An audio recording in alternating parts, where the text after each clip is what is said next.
Hi, and welcome to this recording of Module 5 of the Perspectives of Children's Behavior series. This is a monthly series of workshops presented by the Family Connection. My name is David Smith. I'll be your host this morning. I'm recording this on June 28th, 2024, in place of the session that had to be rescheduled, and also in place of a prior recording that had no sound. So let's try this again. Let me start up my PowerPoint and we'll get going. So this is the fifth part of the five-part series that seeks to describe and give some tools for children's behavior and how to manage it. When you are a caregiver, or a parent, some other family member or professional working with children, teacher, educator.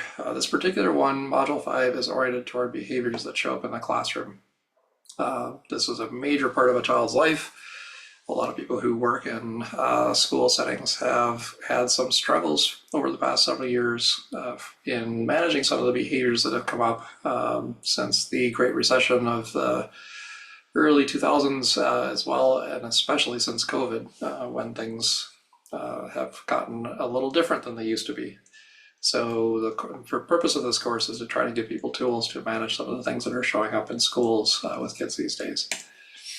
So let me go back for a second. My name, again, is David Smith. That alphabet soup after my name just says that I'm a licensed clinical social worker, certified complex trauma professional, a certified family trauma professional, and a certified autism spectrum disorder clinical specialist. My email is there, David at Thriving Family Therapy. That's the name of my private practice. I practice across Oregon as well as Idaho, Kansas, Vermont, and Florida, specializing in working with people and families who have experienced complex trauma, autism or other aspects of neurodiversity, really complicated family situations, as well as healers and helpers who are dealing with stress and burnout. Those are kind of the areas that I participate in most heavily. I've been teaching courses for the Family Connection for, about 4 years, I think. Started around the time that COVID was at its peak, and tend to teach some of the courses that cover more specialized scenarios like co-parenting situations, fathers who are trying to regain custody of their children, and this particular series around how to manage children's behavior more broadly. This series was created as an outgrowth of a discussion I had with the staff at the Family Connection about a year ago about some of the needs for parent education and education for other people working with children that were not being met by the current curriculum that they had to offer. So we co-created this course, and this is the second time I've worked through the series on behalf of the Family Connection. It's a 5-part module that has been delivered in monthly installments. So this is the fifth and final module. So what we'll cover are a review of some of the functions of behavior in children, some of the behavioral trends that have been showing up in classrooms in Southern Oregon and elsewhere around the US and the world over the past few years. We'll talk about some of the neuropsychology behind behavior and why emotion regulation really is an essential part of what teachers have to teach. The education degree doesn't cover as much of that as it should. I've had several teachers tell me that they did not go to school to become therapists, but they've had to develop more and more skills for handling emotions and behavior than they have had to do in the past, especially since the pandemic. Talk about some of the implications for school staff, as well as parents and other adults in the lives of kids, and then approaches that can work when traditional classroom management fails. And normally I would have time for question and answer, but obviously that will not happen in the recording. So some caveats and basic assumptions to work with. One is that it's very important that I'm not here to tell people how to manage their classrooms or parent their children. Any teacher knows much more about classroom management than I ever will. And any parent is the expert in their own children. So I'm not here to replace that. Your inner wisdom is your best guide What I am here to do is to give you some perspectives, ideas, and strategies from the standpoint of a mental health clinician who worked for 6 years as a school-based therapist, primarily in elementary schools around Josephine and Jackson County, and spent a lot of time working in the school setting and collaborating with teachers and staff and parents to help kids who are struggling in school and at home. So I'll try to give you some ideas about what kind of strategies can work and where some of the behaviors that you might be seeing come from and what purpose they serve. This material is not really necessary for those kids in the middle of the bell curve at the peak who tend to behave well most of the time. Those kind of kids will respond well to normal parenting and teaching strategies. What we're going to cover here applies mostly to the outliers, those twice exceptional kids who might be neurodiverse but also gifted, as well as to those who really struggle behaviorally, emotionally, academically, the ones that don't respond well to traditional classroom management or parenting approaches. I'll note also that a lot of schools and districts already have behavioral programs in place out of necessity, as well as out of commitment to the kids that they teach. And many teachers have already learned a lot of really great skills for how to work with children of different types. So I'm not going to try to replace those.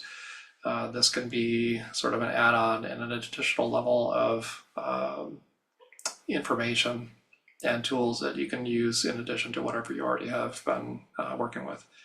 So feel free to use whatever is helpful and ignore what isn't. You're in charge. So let's go over some of the things that we covered in the previous 4 modules in the series, especially for those who were not able to attend the other modules. The basic principle is that behavior is a message. It's communication. So behavior is not random. It doesn't come out of nowhere. It's usually not an effort of will on the kid's part. They're not really trying to drive people crazy. Behavior for anyone, whether they're adult or a child, is trying to send some sort of a message. So when you're working with kids and you're trying to manage behavior in a classroom or elsewhere, the key to that is to understand and address the underlying needs that are being expressed. Usually the problem that we have with a behavior is a problem that is related to the adult, the environment, the setting. The behavior is inappropriate in the eyes of that adult, that setting, that environment. It's not necessarily a problem with the child. The child is just doing what they will do in that particular situation they find themselves in. So the issue is often our judgment of the behavior. Inappropriate, appropriate, normal, disruptive, and our inability to respond appropriately to that behavior, that we run out of tools, we don't know what to do. It's our struggle in managing that behavior. And often parents and teachers and other adults, when they're working with kids who are displaying behavior that's really unmanageable, feel a lot of guilt and a lot of frustration, which are our issues to manage. The kid is just doing what they will naturally do. It is another basic principle of this is that it doesn't matter whether behavior is intentional or manipulative. Manipulative is kind of a bad word, but it's thrown around a lot when we talk about kids. Manipulation is what humans do ever since we invented fire and agriculture. We've been manipulating our environments to better meet our needs. That's what we're good at. The problem with manipulation is not necessarily that we are manipulating things. It's when we get caught at it or we're not skillful at it, or the ways that we're trying to do so are not appropriate for the situation and the context that we find ourselves in. So it doesn't matter whether it's manipulative or intentional. If the behavior repeats and it's causing a problem, we need to understand the behavior and its purpose and help the child express the underlying need in ways that are more healthy or appropriate for that setting. Another principle to keep in mind is that whenever we engage in a battle of wills with a child, we all lose. I don't know if you ever got in a battle of wills with a 3-year-old, but there's no way you're going to win that fight unless you're willing to use tools that will probably get you a child welfare report. It's better to try to understand the situation and avoid the problem in the first place rather than get into a control struggle with a child. Another basic principle, and this comes from collaborative problem solving, is that people do the best they can with the tools they have at the moment. If they are not able to manage that moment with the tools they have, that suggests that they need better tools. It's a matter of skill, not will. People do the best they can, and they want to do the best they can. And if they're not doing well, they need more help. So, what is discipline? We tend to think of discipline as punishment. That's just the way that the word is most often used. Spare the rod, spoil the child. That obviously goes back a really, really long way. The root of the word discipline has nothing to do with punishment. It comes from Latin, and the root word just means pupil. Think of the disciples in the Christian tradition. Discipline is the same root word. Disciples are students. Discipline is teaching and training. So when we think of discipline, the traditional methods, rules and consequences, punishments, are not really very effective. There are ways of teaching kids and providing discipline that are not so punitive, that work a lot better. Positive discipline is a great strategy. But even those kinds of more modern approaches to discipline work most of the time for kids when they are well regulated, those kids in the middle of the bell curve. They don't work very well for kids who are not well regulated, either in the moment or as a sort of a chronic issue. So kids who are neurodiverse, for example, or who have a trauma history, or any child or any human who is under high stress, they are often dysregulated. The part of the brain that responds well to rules and consequences can anticipate what's going to happen if they do a certain thing, controls impulses and so on. That part of the brain is offline quite often. So those methods that work for well-regulated kids not only don't work, they can often backfire. And we'll get into a little bit of the reasons why later. In those cases, it's better to ask why that is happening and what's going on with that child, rather than continue to escalate a power struggle. Once you get beyond a certain point, it's only going to get worse. So preventing the problem is always better than reacting to it. That means that you have to become an expert in that child's own unique experience of the world and what works to help them with their own unique nervous system and mental, emotional, and behavioral tools stay regulated. So you have to become an amygdala whisperer and really good at talking to and calming down the threat response in the children you work with. So let's go over some of the functions of behavior. This is kind of oversimplified, but it's a way of kind of compartmentalizing things that I like. There are four basic functions of behavior. One is to get attention.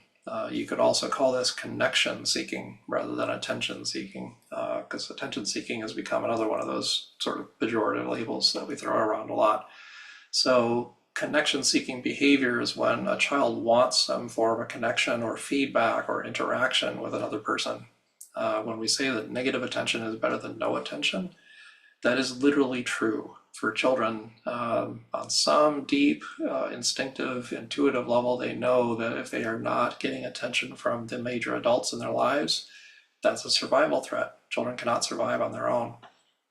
So they will seek to connect with the important people around them. When they're not getting that, they will try to get attention in ways that can be pretty disruptive. So crying, throwing tantrums, pulling on your pant leg, causing a conflict with other kids. There are lots and lots of ways that kids seek attention and connection with others. If they can get that connection through positive means, that will be the preferred method. If the only way that they can get your attention is negative, that's what they will use. So find ways to give them connection as a reward or a result of the things that you want them to be doing, rather than when they're being frustrating or annoying. Another form of or a function of behavior is escape. So this is when a kid wants to behave a task or wants to avoid a task. A challenging situation, a test coming up, a social situation at school that's challenging for them, something that they really don't want to be dealing with. that causes anxiety or stress. So hiding, running away, this could also, another way this manifests is in avoidance, school avoidance, playing sick or actually getting sick. Kids can actually be so anxious or under so much stress that they become ill. We label that as psychosomatic, but there's nothing psychological about it. It is a manifestation in physical form of underlying anxiety. Mind and body are directly connected. It also could be just not wanting to go to school or disappearing to the bathroom when there's some stressful situation coming up, running off the playground, finding ways to get sent to PBIS in order to avoid dealing with something that they find hard. Those are escape behaviors. Access to tangibles. This is what shows up when the kid is in the sort of quote unquote family friendly line at the grocery store where they take out all the things kids don't care about, like magazines, and they throw in all the things that kids will beg for, like candy and toys. Family friendly, yeah. So they want stuff. Begging, hitting, grabbing, I want what my brother has, that kind of stuff. Please get me that thing. The access to tangible things is another root cause of a lot of behavior. And then one we don't think about enough, but that comes into play a lot with kids and with anyone who's neurodivergent to a great degree or just highly sensitive, is sensory stimulation or sensory calming. It's not just stimulation. Sometimes people want to lower the amount of stimulate or sensory input that they're subjected to. So kids or other people, just humans, want to replace discomfort or experience a pleasant sensation.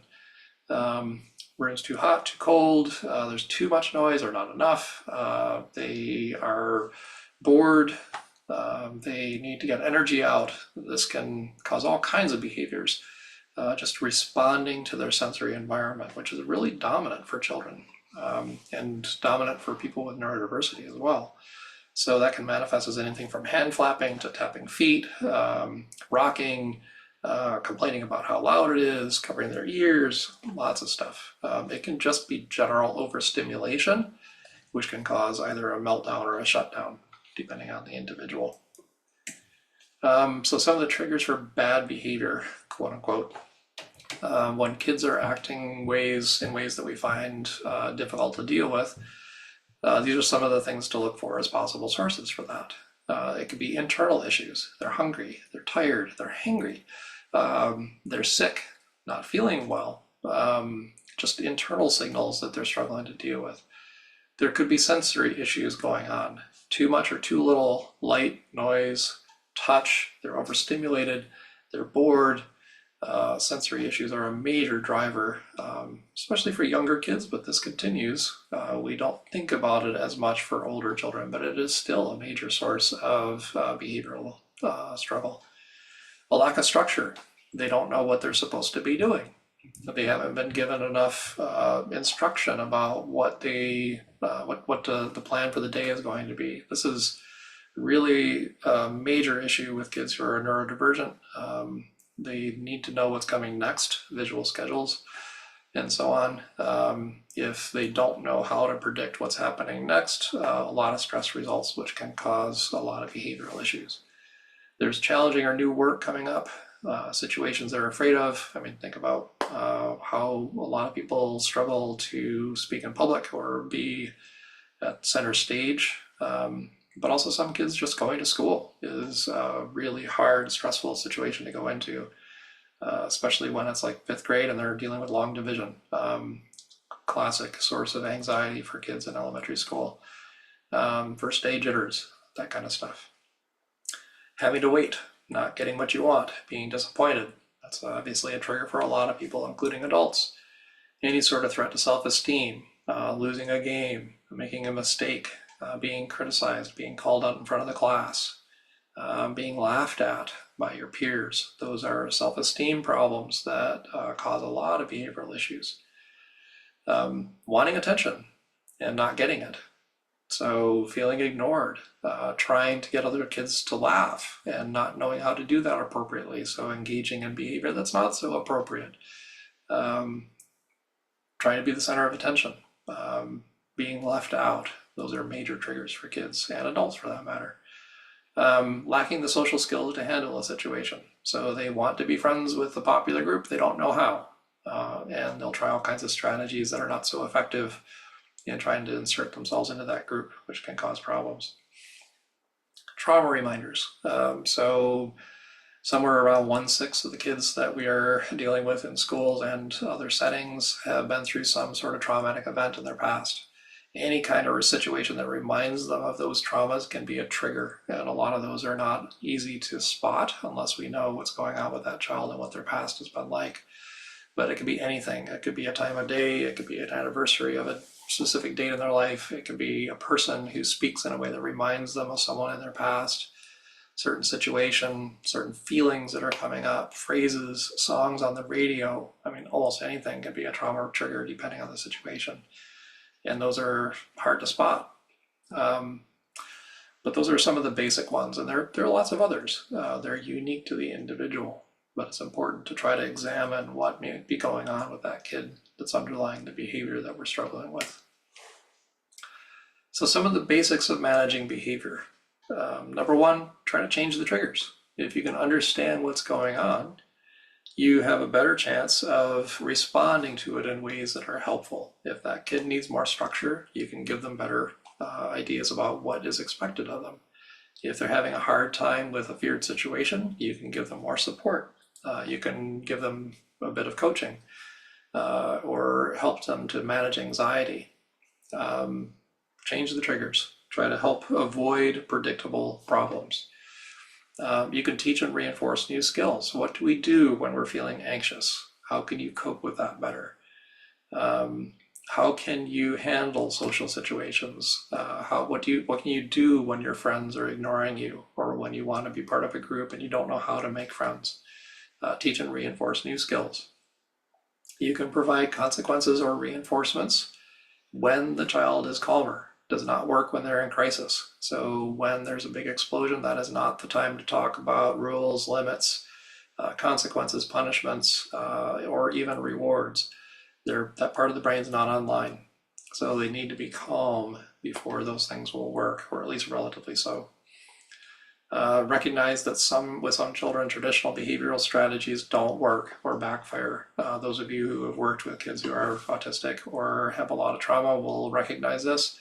You get lots of advice saying you just need to be more strict with that kid. They just need to know who's boss, use a token economy, or have some consequences.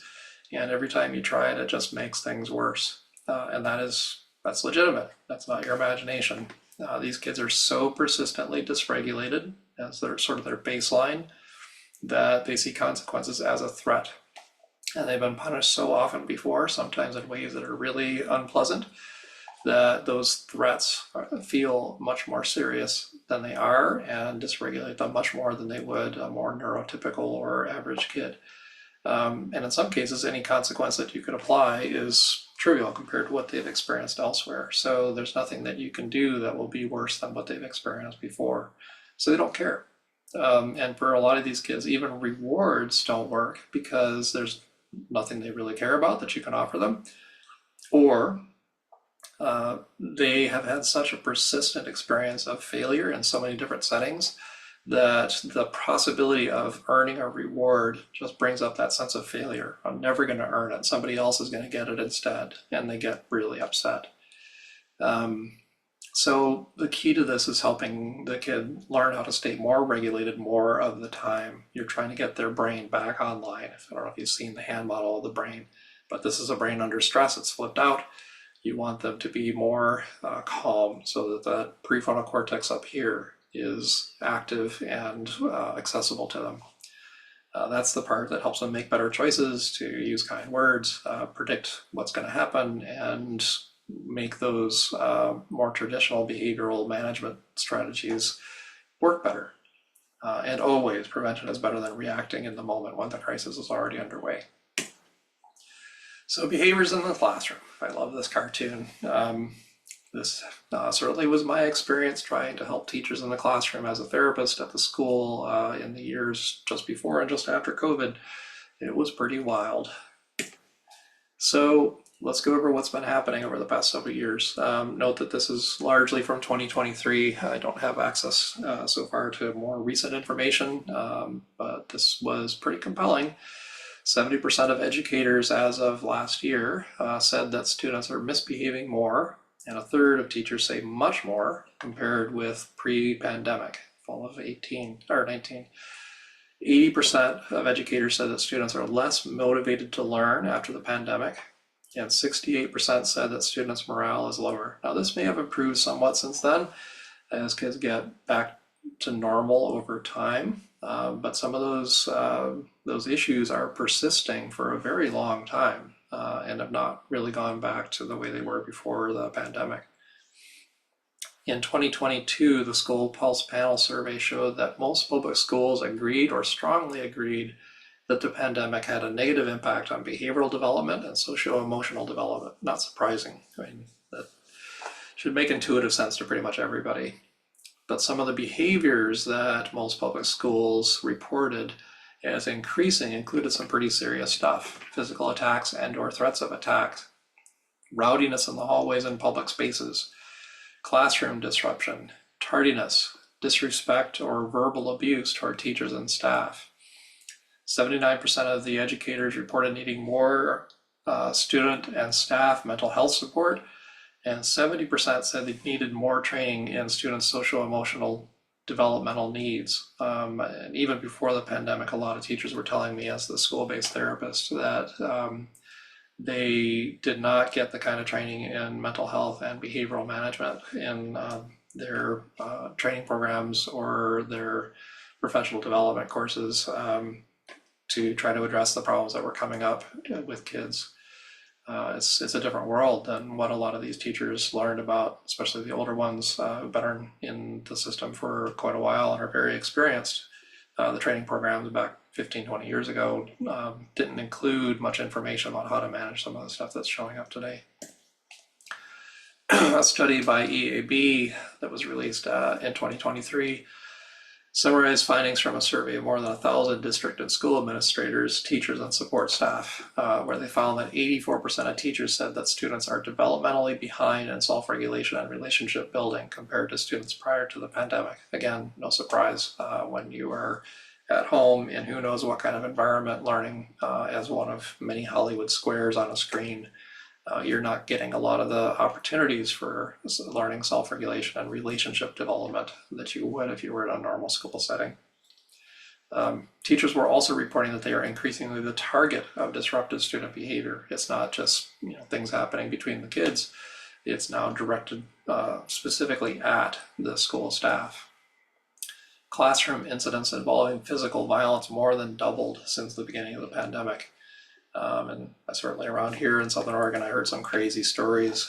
Kids at the high schools driving by other students and throwing watermelons out the window of their moving car at other students. Just really crazy stuff sometimes, and a lot of really serious violence toward others. 60% of teachers reported that they were under pressure, increased pressure, to boost lagging academic outcomes, which left them with not enough time to address behavioral issues. The standards that they were being asked to meet were increasing, and the behaviors that they were being asked to manage were not getting better. So they found themselves on a time squeeze under pressure from both directions. And only 45% of teachers reported that they were getting adequate training to address the behaviors that they were seeing. So pretty bleak picture. So let's talk about some basic neuropsychology, as well as why it's relevant to teachers. So if we go to the perspective that behavior is an outward expression of internal processes, it's the part of the iceberg that's visible over the surface of the water, where the internal processes are the part of the iceberg under the water. A basic understanding of what the human brain is doing and what is going on inside can help to provide some context for what's coming out. An important perspective to keep in mind is that when you're teaching, you are inherently trying to mold and shape a brain.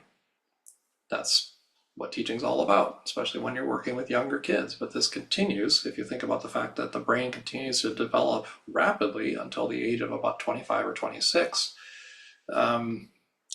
Those brains are still developing quickly. They're not just absorbing information, they're building whole new structures and connections within every area of the brain. So you are shaping it. And knowing what you're shaping is really important. You can't teach a brain when the lights aren't on. So when kids are not in learning mode, it's impossible to teach them effectively. So it's really important, if you want to be effective, to understand how to keep kids in learning mode and what to do when they are not.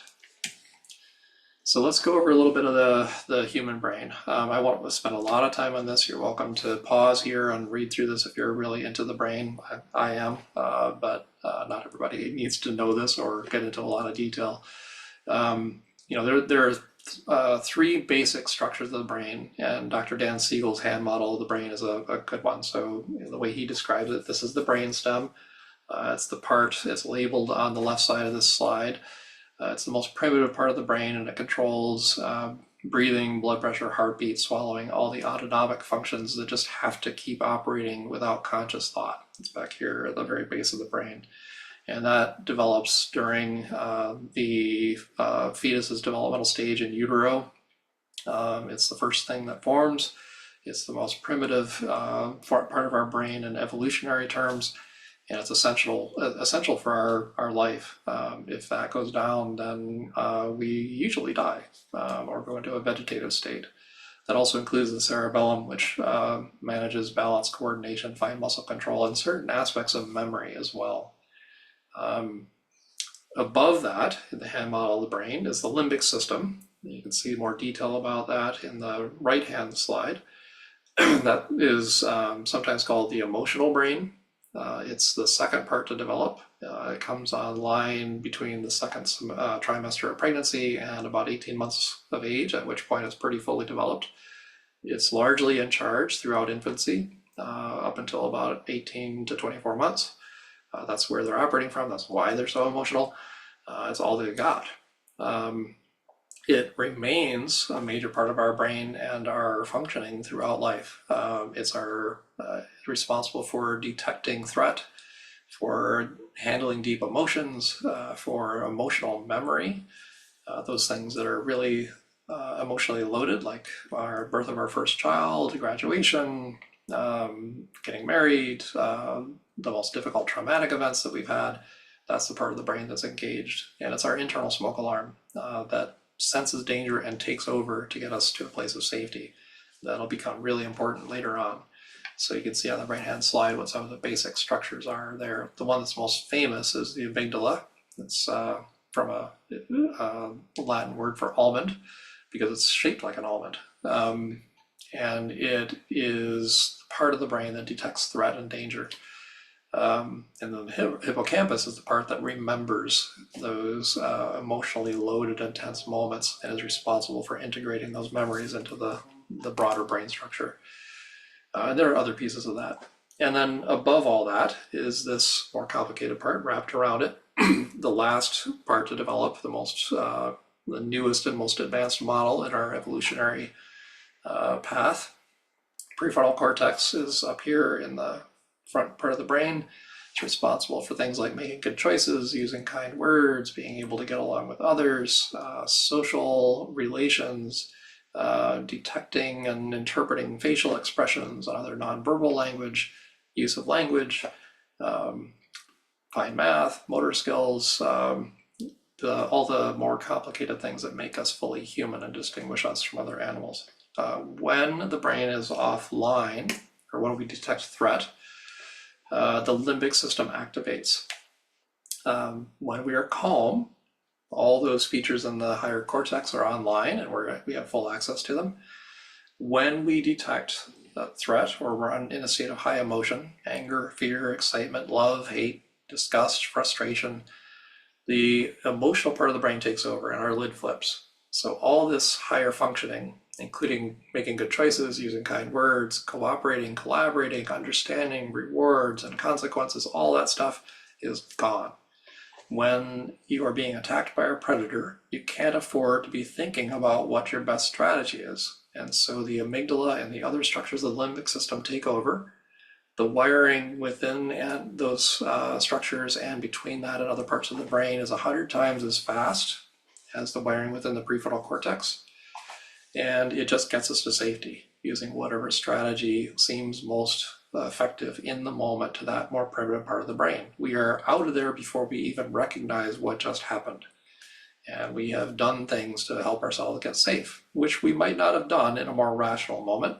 Think about what your reactions are like and how you behave when you're really upset with someone. Most of the things that we regret most in life come from the decisions we make or the actions we take in that stage, because our higher functions are not online. When we calm down, they come back online, and that's when we feel regret and remorse and we start crying and feel bad.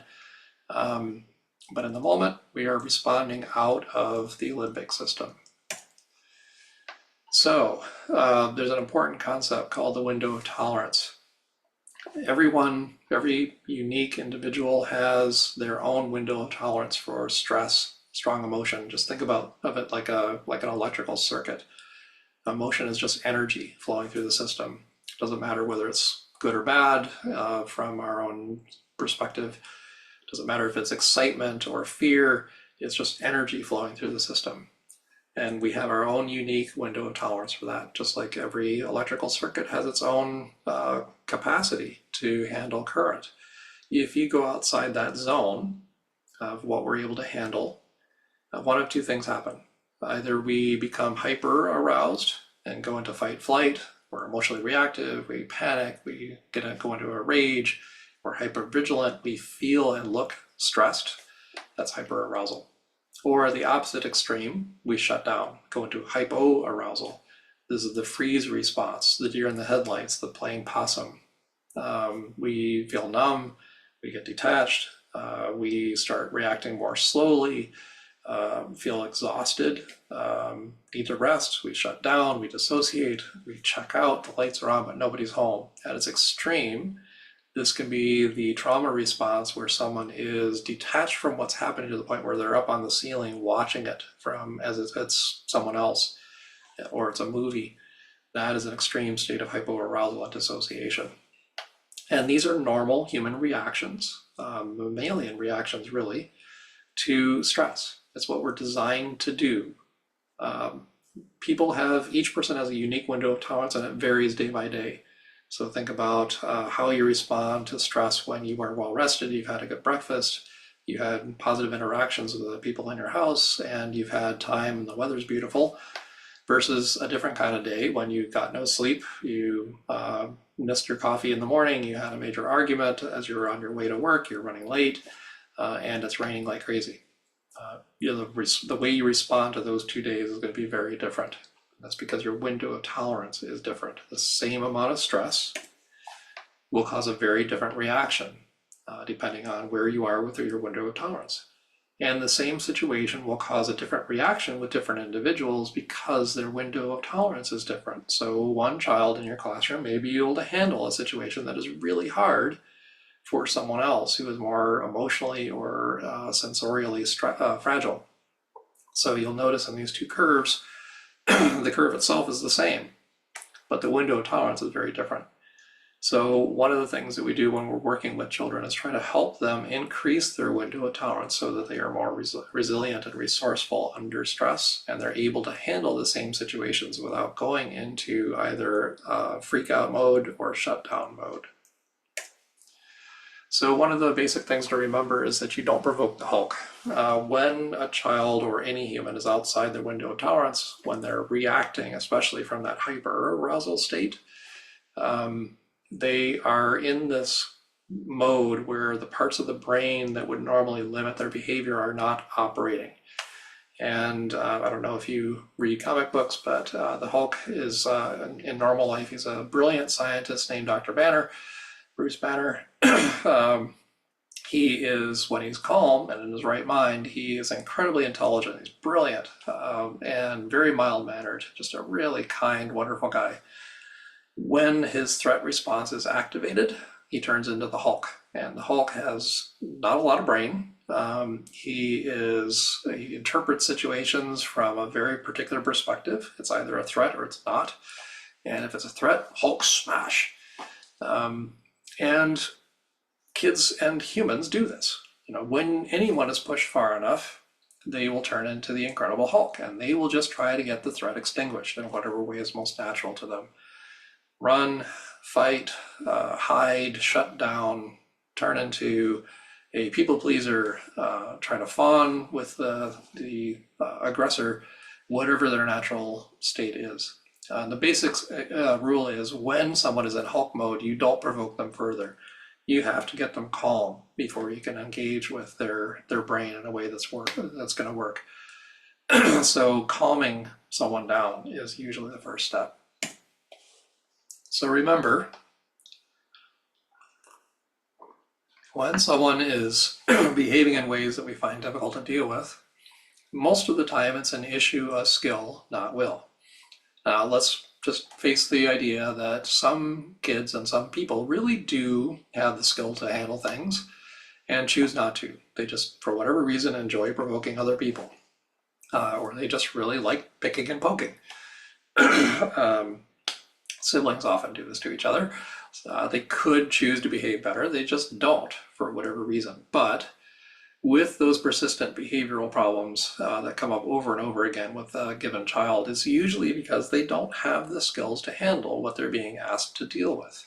So what we have to work on is weaknesses in one of 4 areas, or sometimes multiple of these. Either it's flexibility and adaptability that they're struggling with. They have rigid thinking and it's very hard to shift course. Frustration tolerance, being able to wait, for example, or being able to accept the word no. Problem solving skills, being able to figure out a healthy or adaptive way through a problem. Or emotion regulation. How do I handle strong feelings, anger, fear, sadness, grief? Those 4 areas are the most common. There are some other issues that can come up around some other areas, including social skills, not knowing how to handle a social situation. Humans are very social animals, and we vary greatly in our social skills. As individuals, we vary over time, and again, depending on where we are within our window of tolerance, and different people, even within the same cohort, like a class, have different levels of social skills, innately or based on their training and experience. Communication skills is another one. Even if you have good social skills, you may or may not be good at communicating with others, although they tend to be highly correlated. But being able to communicate what you want, being able to listen well, being able to collaborate and come up with common solutions to things all depend on communication. Again, that's a part of the brain that's up here in the prefrontal cortex. When we are under threat, that is gone. Our ability to use kind words and come up with ways to communicate what we want is not accessible when we are threatened enough. Stress management, the ability to keep yourself here or here rather than here. That's another thing that can be very difficult. Kids who have been through a lot of trauma, kids who are neurodivergent, they have autism or ADHD or other differences. A lot of those people have more fragile nervous systems that are more reactive to stress. And they are more likely to go into Hulk mode more often because they lack the skills in handling stress, which is just powerful energy flowing through the system. In a school environment, often you're dealing with hormones, especially once you get past about 4th grade. Middle school, it's just a sea of hormones, and those vary quite a bit from day to day, week to week, month to month. Academic demands also have an enormous impact. Again, the classic scenario when I was working with 5th graders who were dealing with anxiety was to ask them, okay, what are you guys covering in math? And often it was long division that was causing the stress. But also, anytime there's testing going on, anytime they are having to learn something that's challenging for them, that can be something they struggle to deal with. Some kids are better at handling those demands than others. Classroom dynamics, drama. 3rd grade is full of drama. 5th grade is full of drama. Middle school and high school are just all about drama. So handling that becomes increasingly a factor as kids get older in school. By the middle of elementary school, it often becomes a huge factor, and their attention is shifting from the adults to peers. And so the impact of that drama and classroom dynamics can have a major influence on them. And their ability to handle those situations is highly variable. Attention seeking that applies in school as well as anything else. I've learned over the years that seasonal change has a massive impact on many kids, especially the more sensitive ones. Spring feels wonderful, and we all love to see the sun coming back and the rain quieting down. But between the increased daylight, the increased energy flowing through the system, just that springtime energy, plus longer days, that schools can get pretty wild around that time of year. And then the individual school environment and the culture of the system that a school makes has a huge impact, not just on the people who work there, but on the kids who are going to class there. So some schools are extremely noisy. Some other schools can be way too quiet. The HVAC system can have an enormous impact, as I'm sure many of you know, especially if you've worked in older schools. Most of the elementary schools in Grants Pass were built in the 1950s or 60s, and a lot of them have very, very old HVAC systems and may or may not have air conditioning in some of the classrooms. And that can have a major impact, especially at the coldest and warm and hottest parts of the year. Some schools have a cultural emphasis on punishment. They're just very harsh discipline kind of places, zero tolerance. Some schools are located in communities that are either unsafe or are not very supportive to children and parents for various reasons. A lot of transient population, very industrial, whatever it may be. And that has an influence on the way that kids and schools function. So let's look at a typical classroom. And these are numbers that were before the pandemic. So this is sort of the average classroom based on statistics. So in the typical classroom, 3% have been diagnosed with autism.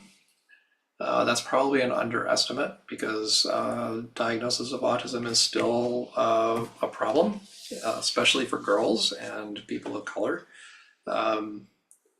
They are not as likely to be spotted as autistic because the symptoms can be different. And we have this mindset about what autism looks like that is pretty outdated. But about 3% have been officially diagnosed with autism. 8 to 10% have been diagnosed with ADHD. Again, this is probably an underestimate because especially with girls, ADHD shows up differently than it does in boys very often. And so we have a lot of girls and sometimes boys who go through the school system and have symptoms of ADHD, but because it does not appear in the classic way, it gets missed. And some of those get diagnosed as adults, sometimes very late in life. And it goes on to explain a lot of the struggles that they've had all through their life. But 8 to 10% in a classroom have already been diagnosed with ADHD in one way or another. 5 to 8% have been diagnosed with some specific learning disability. 25% have experienced trauma or adversity at some point in their lives. 1 in 7 within the past year. And this is all students.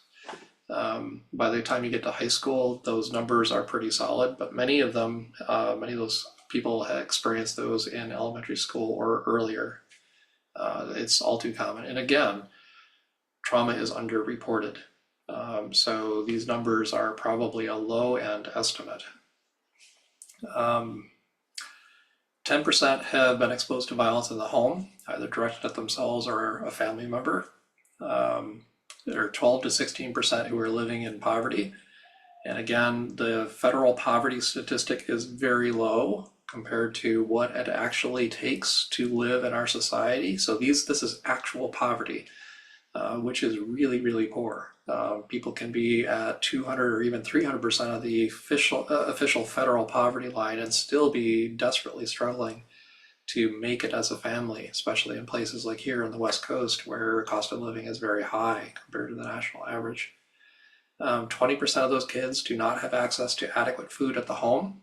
That's why we have school lunch programs. And 2 to 3% do not have stable housing.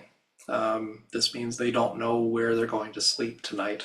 The number of kids who don't have great housing, who are going back and forth between houses that may or may not be safe, who are living with relatives, grandparents, aunts and uncles, and so on, that's not counted in that number. These are the kids who don't have a stable place to go at night. They're living in a car, an RV parked somewhere, or they're just couch surfing whoever will have them. So there's a lot of overlap in these statistics. Obviously, if a child has unstable housing, it's unlikely that's the only thing going on in their lives. And this also does not count the number of kids who are dealing with substance abuse in the home, or who have been taken out of their, taken away from their biological parents for one reason or another. There's a lot going on in the lives of these kids in the classroom. So kids can fall into several of these categories. Chances are that if you're in a class of 25 students, at least 6 to 10 of them are dealing with some really complicated stuff at home, either in the moment or on a chronic basis. This is why some of our classrooms after COVID were really hard to handle, because those numbers are sort of a baseline. We don't know yet, we don't have good research yet on what actually happened in the homes of people during COVID, but we do have a lot of indications that some of it was a lot worse than what would be in a normal time, obviously. So those effects they didn't necessarily show up immediately after those kids came back to school. There was kind of a honeymoon period when kids and frankly the rest of us who work with kids were just so glad to be back in a more normal setting that there was kind of a honeymoon period for a while. But now we're finding that there's a long effect for some of the stuff that happened during the pandemic, and it started to show up in some really wild and unstable behavior. So when kids have been through that kind of background, when they're experiencing those kinds of things in their life, what they are feeling is this low level, sometimes high level background felt sense that the world is not safe at a fundamental baseline level. A lot of them distrust adults because they've had bad experiences with adults in the past, including sometimes teachers, parents, anyone who's been in charge of them. They've had lots of reason to question whether or not the adults in their lives are trustworthy. They might have a hard time forming healthy peer relationships. They may lack age-appropriate social skills for all kinds of reasons. They may overreact to seemingly minor incidents with peers or adults because their threat response system is pretty much always at this sort of half offline level all the time. They're very quick to flip out. And things that from an outside perspective seem pretty minor will just cause them to explode or collapse. And they may also victimize others, because one of the natural things to do with those powerful feelings is to take them out on other people, hurt people. Thankfully, healing people also heal people. They might react negatively to what seem like positive experiences, like praise or intimacy or touch or peace. If they've never experienced calm, it freaks them out. They don't know how to deal with it. They know how to deal with chaos. They've lived that all their lives. But being praised for something, being rewarded for something, being told they're a good kid, that's weird. No one's told me that before. What do you want? It's strange. It can really destabilize them to be in situations that are unfamiliar, which can include things that we want to give them because they're positive. These kind of responses are especially common with kids who experience trauma or have been dealing with violence in the home. It's also, this overreactive threat response is also one of the hallmarks of autism and other aspects of neurodiversity. One of the basic experiences of people who are neurodivergent is that the world around them is confusing and stressful and often unsafe. These are kids who don't fit in. And they are often a target for bullying, not just by children, sometimes by adults. They're often told that they're behaving inappropriately. They think they're doing what they're supposed to be doing, and then they're told they're not. People react to them more strongly than they do to a neurotypical kid. They get punished for things that make no sense to them in the way that they view the world. So the world is experienced as unsafe because it often is. It is stressful. for them to navigate this environment that they're in. So they are more reactive to situations that a neurotypical child would be able to handle more easily. So teaching, and that's including the ones that are in a mainstream classroom. I'm not just talking about the special ed classrooms or other settings where these kids are kind of the norm.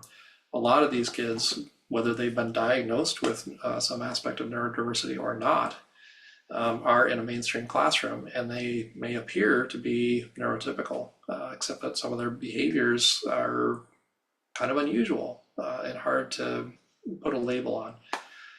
So just because you don't see them in a special ed classroom, just because they appear very high functioning in many ways, that doesn't necessarily mean that they're not autistic or have some other aspect of neurodiversity. So teaching these kids means you have to help them feel safe first.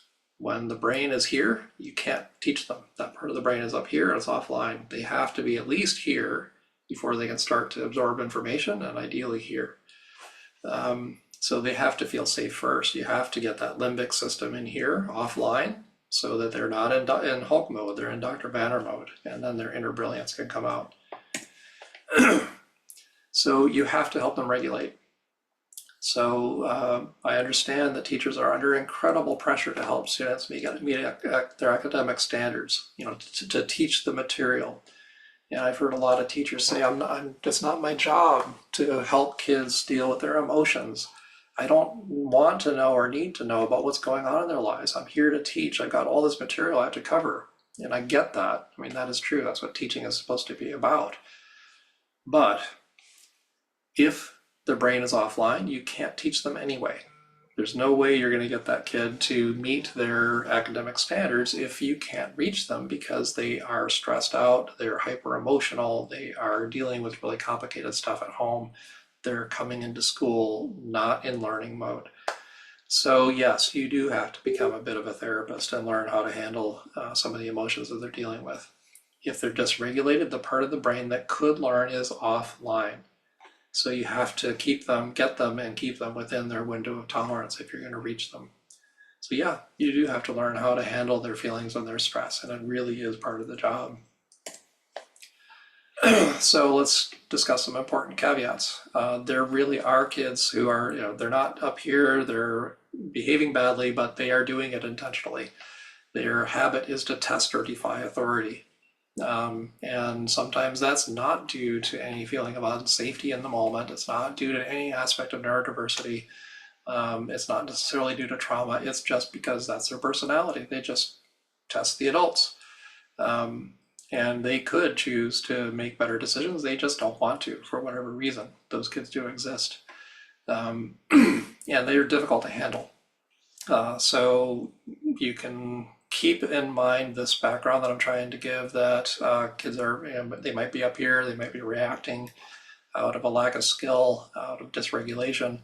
That's not always true, and I'll be the first to admit that. And those two types of kids require a different approach. So you have to learn to differentiate between those who could regulate their own behavior but choose not to, and those who truly can't, at least in the moment. Because they require different approaches. One requires a more limits, more boundaries, more proactive approaches toward discipline and a firmer stance in classroom management. The other requires more compassion, more help with self-regulation, more strategies that we'll talk about later. Those are different kids, and it's important to be able to tell the difference. But don't assume that the child could choose to regulate their behavior. Sometimes there's stuff going on at home that you don't know about, and they are responding the way that they are, they're acting the way that they are for a very good reason. There's usually a reason why they distrust authority and test and defy people. So they might have some undiagnosed mental, emotional, learning, social, environmental, or other issues. It's possible. You can refer them to a therapist at the school or elsewhere to sort that out. They might not, but in any case, it's better to ask what's wrong with this kid, not what's wrong with this kid, but what's going on with this kid. There's a wonderful movie about about these kinds of issues called paper tigers, which we used in the adverse childhood experiences trainings that I was a part of several years ago. It's an awesome movie about a high school in Walla Walla, Washington, and the strategies that they use to try to help deal with some really severe safety and school discipline issues in one of the most challenging high schools in the country. So I highly recommend that. Let's also recognize that it's really tough to take time to address a kid's issues one-on-one when there's a whole class that you're expected to manage. There just is not time to work with every kid individually, and a lot of classrooms are struggling to find enough aides and other teacher supports to deal with the kind of issues that are coming up on a chronic basis. Lack of resources is a real problem. But let's also face the fact that if you're not dealing with a disruptive student one-on-one, the class is probably already having problems and is already disrupted. So it is important to find ways to support each individual child as best you can and keep them regulated. So, let me take a second to lubricate. This is a model in terms of describing systems and levels of care that some coworkers and I at La Clinica in Southern Oregon developed to try to have conversations with the school staff to discuss ways that we could improve the supports available to kids. So this is not a universal model, it's just a framework that we came up with that seemed to work well to try to discuss this stuff. There are different systems and levels of care for kids and for schools. So level 1 is population-wide. It's prevention-based. This is stuff that's delivered to the whole school or a whole class. So this is things like the DARE program that tries to educate kids about the dangers of drugs and alcohol. It is assemblies that talk about bullying. It can be a teacher who does yoga or meditation or some sort of mindfulness exercise with their whole class at certain points in the day. These are for everyone. And the idea is that everyone then gets some basic tools to handle common problems that each person, regardless of whether or not they're having individual issues, needs to know about. And the idea then is like that you prevent obvious problems that might develop later. This is vaccination programs at a public health level. It's things like making sure our septic systems are operating well and we're treating our water population-wide. And then you eliminate a lot of problems that would appear if you didn't do that. Level 2 is more focused interventions for specific people who are struggling, but it's at a subacute level. So these are kids who don't necessarily rise to the level of needing more intensive intervention, but they do need additional help. So at an academic level, this is the reading programs in Title I. This is small groups learning for social and emotional skills. It's the friends groups where you try to teach kids how to get together with other kids and play well. These are focused interventions that are for specific groups of kids. Level 3 is individual outpatient work. This is when you are dealing with a kid who's really struggling to manage their feelings or their behavior, and you refer them to a therapist or the mental health program that your school has access to for some degree of therapy. But they're still in the classroom, they're still in the home, they're still functioning in their normal environment. They're just getting additional intensive like weekly therapy, maybe skills training, some other form of outpatient help, still within their normal environment. Level 4 is when their behavior is severe enough that they are at risk of losing their normal placement. So they can't function adequately in a regular mainstream classroom, or their home is so unstable that they're at risk of being removed for various reasons, usually related to safety, or the family can't handle their behaviors, or the normal classroom can't.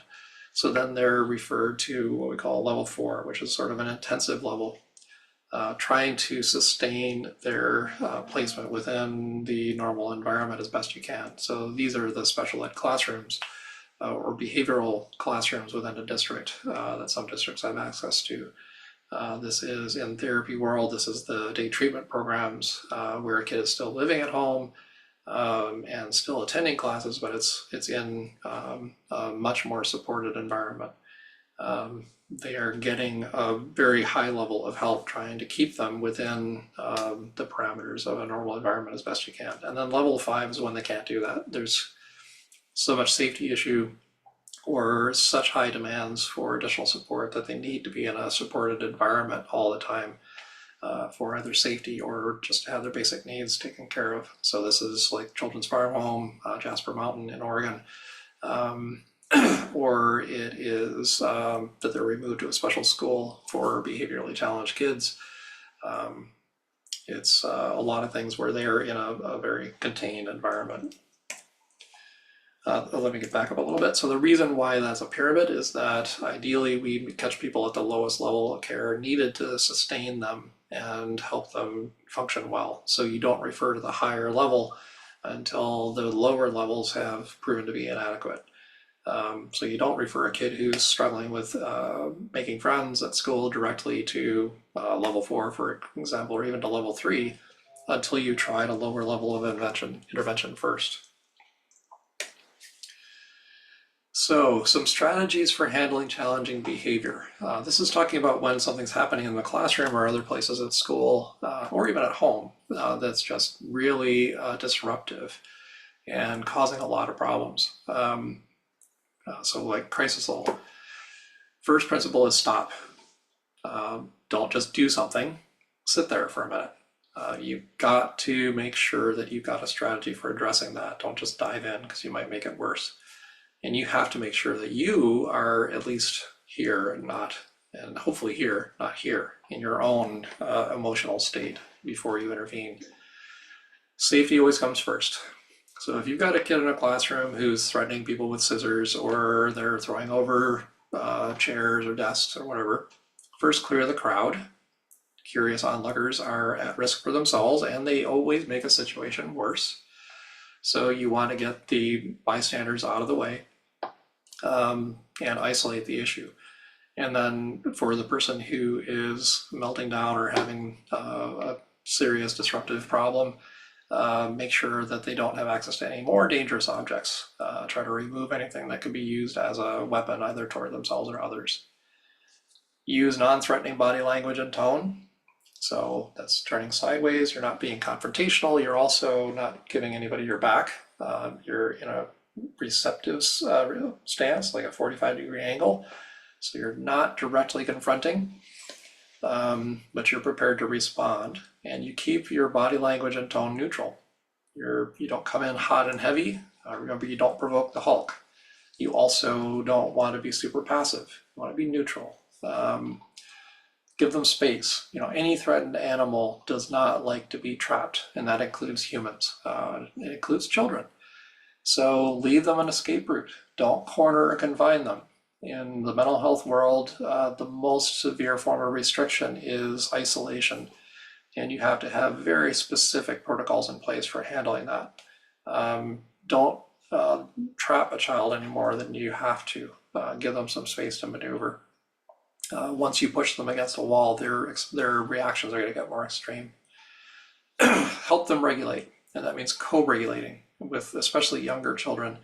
Your own calm presence is the most calming influence that you have to offer. So use a comforting tone of voice, seek connection with them as best you can.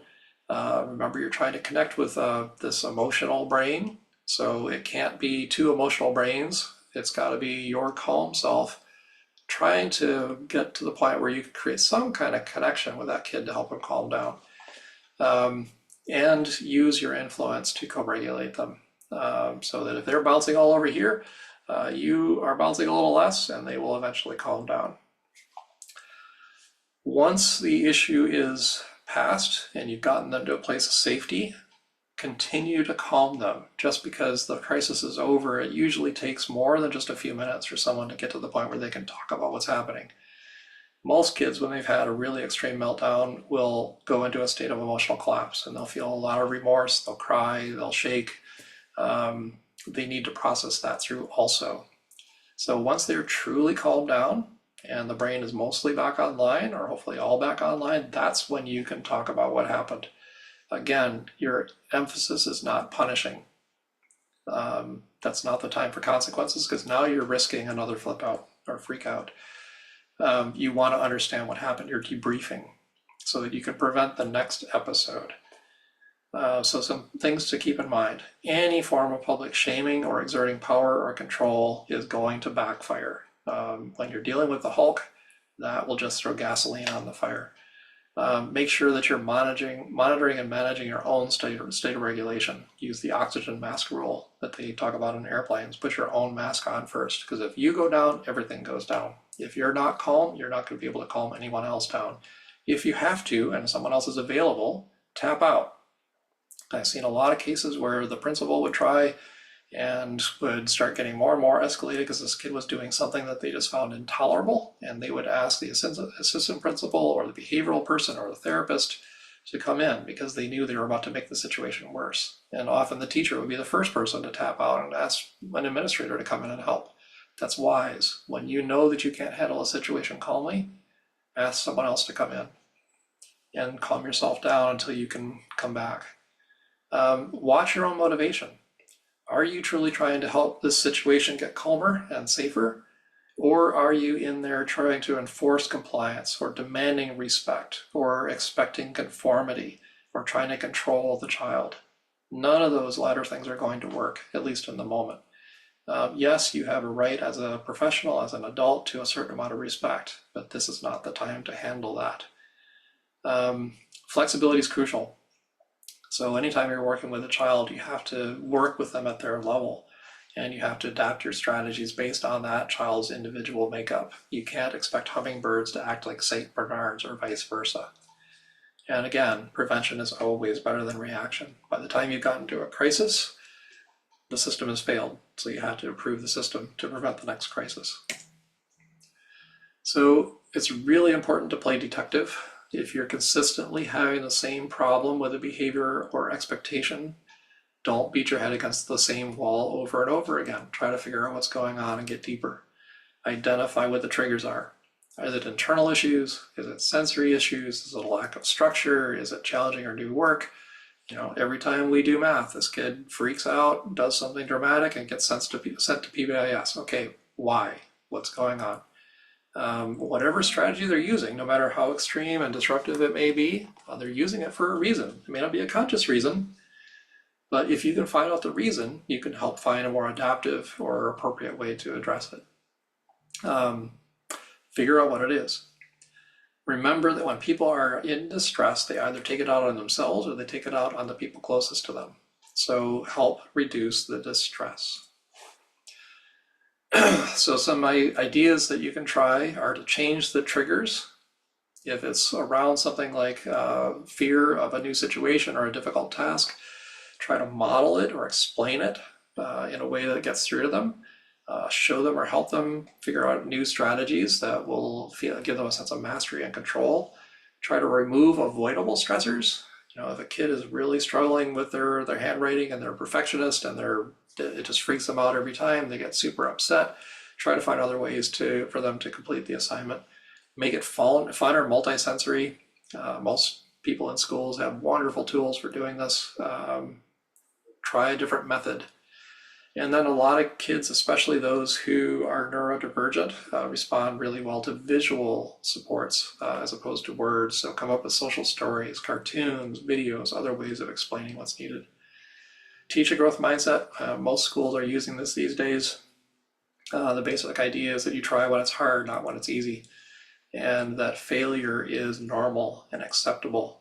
And if you are not failing, you aren't trying hard enough, or the things are too easy for you. So you try a little and take a break, and then try it again, or you ask for help. We learn by making mistakes, not by getting it perfect the first time. This is a really important lesson for kids, especially those who have perfectionistic tendencies.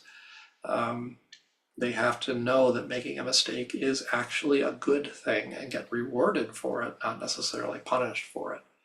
Give them acceptable choices. Some kids need very high levels of control. That's who they are. It's one of the basic subtypes of children. They're just a little dictator and they need to take charge of every situation. Those are our future leaders. Don't quash that. Yeah, it's hard to deal with when the kid wants to be in charge of every situation.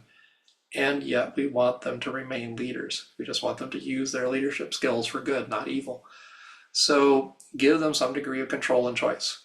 Now, everyone needs that, not just kids. And there are certain kids and adults who need that more than others. So allow them some acceptable choices. Teach them ways to manage anxiety and help them understand what anxiety is, how to recognize it, and how to deal with it. Collaborative problem solving is a technique that can work wonders. I'm not going to get into a lot of detail about it here. There's a website called Think Kids, that's the organization that developed collaborative problem solving and teaches it. You can take a course in it. It's very powerful. The basic idea is that you listen to the concerns and frustrations that a child is dealing with, and you explain your own expectations and concerns about the situation, and you engage them in a collaborative process to try to come up with answers that you can both live with. You can use mentoring. Match students who have lagging social and emotional skills with peers or older mentors who have mastered those challenges. It's important that these not be the stars of the class. You know, the teacher's pet or the one who gets everything right every time. That's not your best resource for these kids often. It's the better resource is someone who had the same issue at some point in their lives and has mastered it. So if you want to help a kid with ADHD learn how to control their impulses and learn how to wait and focus longer, find another possibly older kid who has had those same issues in the past and has gotten better at it. They have a lot of street cred. So that benefits both of them. Remember, learn, do, teach. And the kid who has mastered this before will get even better and also gain a lot of self-esteem from recognizing that now they are the master teaching on a young Padawan how to do this. And then again, help them feel safe first. Address any sensory, environmental, physical, or stress-related needs as the baseline of everything that you're doing. So some specific interventions that can help. A lot of classrooms, especially in elementary schools, have calming corners. A lot of teachers use brain breaks, give kids a chance to go outside. Having some sort of space where kids can go when they are stressed out, whether that's in your classroom or outside, makes a huge difference, especially when this is a chronic issue. You can teach kids deep breathing. It doesn't matter what method you use. There's a lot of them out there, all kinds of different names. Kids often know what square breathing is. They've heard of star breathing, butterfly breathing. There's all kinds of stuff. It doesn't matter what you call it. Just teach them something, because breathing is a tool that's available to all of us at any time, and it can be very powerful. Be aware that kids who have asthma or other breathing issues may not respond well to this, so it's not completely universal. Yoga, meditation, mindfulness, especially around those times when you're trying to transition from high focus to high energy activities or vice versa. Those transitions are really hard. It requires resetting the brain and the whole sensory system to something at a very different level of energy. So give them some way to manage that transition. Yoga is probably the best technique we have for that because it unifies the body and mind as well as the spirit, and allows energy to move in a physical way, which is really important. You can use sensory interventions, kinetic sand. I know it's super messy. I hated having it in my therapy room also. I kept a vacuum cleaner nearby, but it's really useful and a lot of kids love it. You can use this 5 senses activity, 5 things you can see, 4 things you can hear, 3 things you can touch, 2 things you can smell, 1 thing you can taste, really focusing on each one. That can get the body back in line with the mind, or vice versa. Slime, aromatherapy, there's lots of sensory interventions that you can use. There's a website called the OT Toolbox, which you can look up on Google, which has a lot of great ideas for things that work with sensory issues. Rhythmic play works really well. If a kid is really struggling, have them go outside and pass a basketball back and forth. Or just bounce the ball. I'm sure there are pogo sticks very often in schools these days, but anything that involves balance is really powerful at helping to regulate the brain. And rhythm is really important, including music and dance. because rhythm, especially if it's in the same range as our heartbeat, is a very powerful regulator. The mother's heartbeat is the first sound that all of us hear in life. And so anything that mimics that 60 to 80 beats a minute is really regulatory for most people. Vestibular and proprioceptive activities. The vestibular system is balance, basically. And then proprioception is our sense of our bodies in space. Swing sets, trampolines, spinning, hanging upside down, those sorts of things can be very, very powerful to regulate kids or adults who are upset. So sending kids out to do 10 minutes on the swing set can make a world of difference with some people. Focus time with a trusted adult or an older student. Just feeling like you're getting one-on-one attention with someone that is important to you can be really helpful. So having check-ins with someone, especially for kids who struggle on a regular basis, those check-ins every 2 or 3 times a day with someone that they care about and trust can be really regulating. Being able to play a game with someone, reading, talking it out, doing heavy work. So this engages the large muscle groups in the body, which can release a lot of energy. Just pushing against a wall can be regulating. Carrying a heavy item or moving furniture. I know some schools create this box that's full of random paper and they wrap it up like a delivery box. It doesn't matter what's in it, but it says, special delivery or something on the outside. And they will ask kids who are having a lot of trouble to just come here for a minute. I need you to take something to the office. And they'll say, this is very important. I need you to take it to the office manager or the principal or whatever right now. And make sure you get a message back, a receipt saying you've delivered it. That's super important. This is a very special job. And the kid thinks it's something like a delivery packet. It's something important. The job is not that. There's nothing important in there. The job is actually to have them carry something heavy and also to give them a sense that they're doing something important and change their mindset.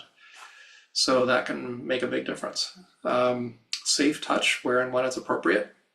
Some kids really respond well to touch, others will freak out, don't like touch, but for those who respond well to it, even just a hug or a shoulder hug can release oxytocin, which is a cuddling hormone, and help them feel safer and calmer. And then it's a really good practice for schools to have some sort of a sensory room or a space where kids can go and have a meltdown or do things that help regulate them. A lot of schools have started implementing things like the zones of regulation system. Those can be incredibly powerful to help kids regulate or re-regulate when they are out of their window of tolerance. So just a few last parting thoughts.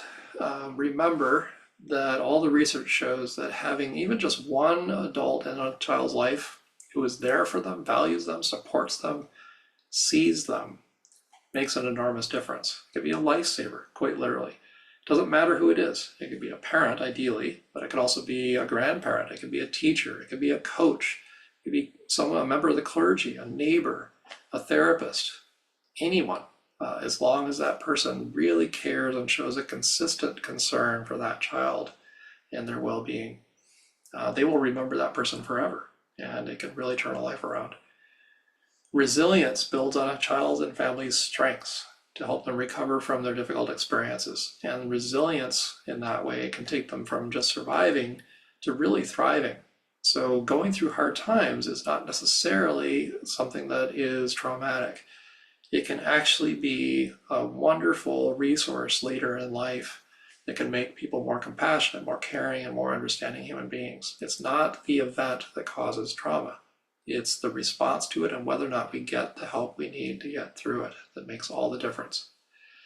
And whenever you're working with kids, especially challenging kids, it's very important to keep an attitude of hope, forgiveness, and compassion, not just for the kids in your life, but also for yourself, because it is hard to work with some of these kids a lot of the time. So maintaining that hopeful attitude that things will get better, that even if it's not obvious how we're going to get through this right now, we will. And forgiving any mistakes that they or you make and having compassion for everyone involved in this scenario is really essential. So that's the end of this program. It's the end of our series, actually. So I really appreciate all the time that you have invested in this and the time that you spent today watching this. Feel free to contact me at the, let me go back to the email address and show it one last time. So that is my email, david@thrivingfamilytherapy.com. You're welcome to contact me if you would like a copy of the PowerPoint slides, or if you have questions or further needs for support. You are more than welcome to reach out. Yeah, so thank you again for your time, and I wish you all the best.